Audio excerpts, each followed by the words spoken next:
Hey, Ken Corlett here. How are you? Good to see you. We just got finished with our halftime report.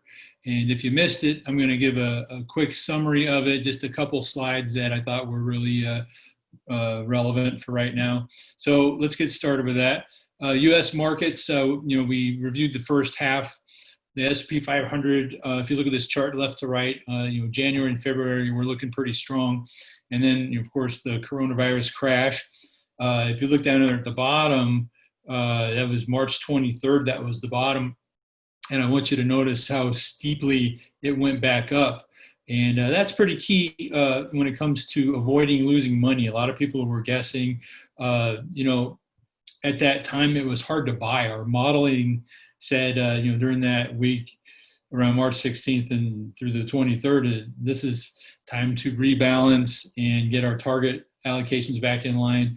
And I've learned not to listen to my emotions because it didn't feel like buying. It seemed terrible. It seemed like it was going to go down 50% at the time, but we did, luckily. And it looks like, another thing I want to point out is, then it starts going down again, and everybody was talking about a W-shaped bottoming out, a double bottom. Didn't happen, and I think a lot of people got trapped, and they got trapped again. Wait until it goes down, and it doesn't, and it goes up, and you miss out on a lot. I mean, that costs you a lot of money. So hopefully that didn't happen for too many people. Next slide is, predictions of where the S&P 500 was going to be this year, anywhere from 3,000 to 3,400. Let's go back a slide real quick.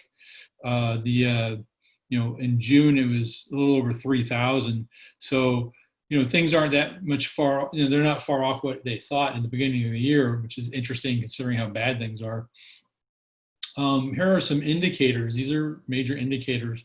2010, they all looked good. And, guess what? We ended up having a pretty good run for the economy and the stock market after that. No red on here. Here is January of 2020, 10 years later, and we had a couple red indicators: political environment, geopolitical risk.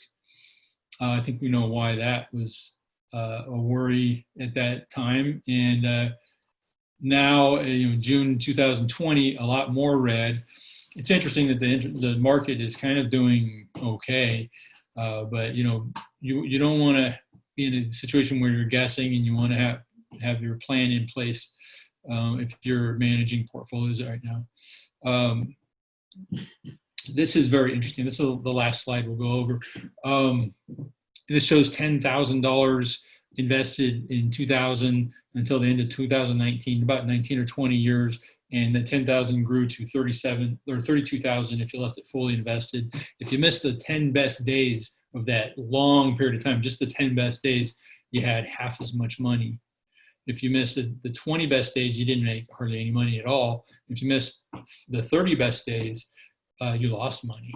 So interesting. So that's it for now. There were a lot of interesting things in the presentation. We're going to do it again in 6 months. The annual Corlett financial report will be in January, and nothing here should be construed as a recommendation. We need to get a lot more information about a person's particular situation for a recommendation. Stay safe, and until next time, take care.